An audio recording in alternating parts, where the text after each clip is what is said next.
Donc, on va aborder cette dernière classe qui s'appelle les autres troubles. En fait, ce sont des troubles mentaux qui rentrent dans la catégorie autre parce que je crois que il n'y a pas tellement de catégories aujourd'hui qui a été nommée. Et voilà. Alors, sachez que je ne suis pas habituée vraiment à ce genre de classification. Moi, je fais partie d'un temps où on parlait plutôt des psychoses et des névroses, avec les névroses d'angoisse et puis tout le côté psychotique. Il y avait, voilà, une sorte de. Bien sûr, il y avait aussi les troubles liés aux problèmes neurodéveloppementaux par rapport à l'autisme et tout ça. Mais c'était pas tout à fait comme ça. Donc, c'est pas usuel pour moi de vous présenter les choses sous cet angle-là, parce que c'est pas là-dessus que je me suis référée tout au long de mes années, mais c'est OK. Et je pense que du coup, il doit y avoir certainement des omissions.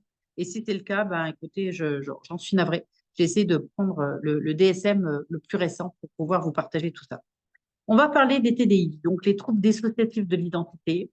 Pour ma part, je n'en ai jamais rencontré en cabinet. J'ai des collègues qui ont rencontré ce type de personnalité et ces troubles. Alors, pour vous les définir, c'est assez stupéfiant en fait, hein. C'est la présence de minimum de, voire ça peut aller beaucoup plus, identités distinctes intérieures avec une amnésie entre les identités. C'est-à-dire que la personne va tout d'un coup changer sa façon d'être, voir sa voix, voir son regard, voir vraiment son comportement. Et vous avez vraiment la sensation en face de vous qu'il y a une personne différente. Et celle qui est là ne sait pas ce qui s'est dit avant. Euh, du coup, ces changements d'identité qui ne sont pas contrôlés sont très inconfortables pour la personne. Et là, on parle vraiment de perturbations très, très importantes. Alors là, franchement, en tant que praticien, je ne peux pas vous dire, j'ai jamais rencontré. Je ne sais pas vraiment comment on peut accompagner quelqu'un comme ça, si ce n'est, je vois qu'un accompagnement sur du long cours, c'est-à-dire faire connaissance avec toutes les identités.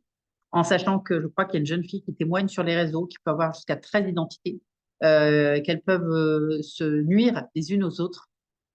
Voilà, c'est quand même de l'accompagnement de haut vol, c'est un peu de la voltige, hein. Donc voilà, je n'ai pas tellement d'avis sur la question.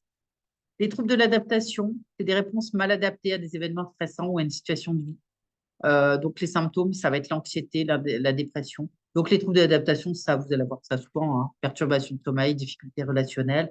C'est des choses dans lesquelles vous allez pouvoir mettre des outils de gestion des émotions, tout ce qui va être trouble anxieux par rapport aux peurs anticipatoires. La perturbation du sommeil, vous pouvez aussi, bien sûr, apporter de travail sur les causes, hein, toujours plus que sur les symptômes en eux-mêmes.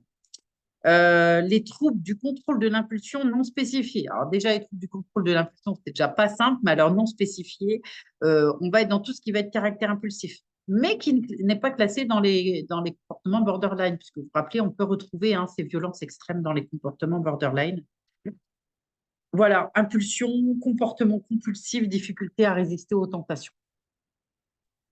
Je ne vois pas trop en quoi c'est différent de ce qu'on a vu tout à l'heure. Pour moi, ça reste un petit peu la même chose.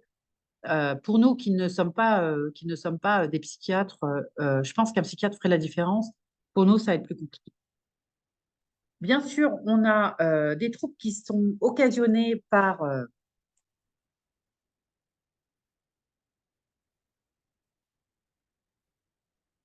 On a des troubles qui vont être occasionnés aussi, ben là je ne l'ai pas noté du coup, euh, par rapport à des traumas abus de l'enfance, hein. Donc, ce que je vous disais tout à l'heure, c'est qu'il y a beaucoup de violences sexuelles qui vont occasionner des troubles mentaux après.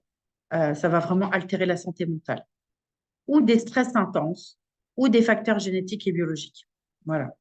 Donc là, pour le coup, vous voyez, j'aurais aimé qu'il nous parle des troubles de l'attachement, parce que là, pour le coup, ça aurait été intéressant.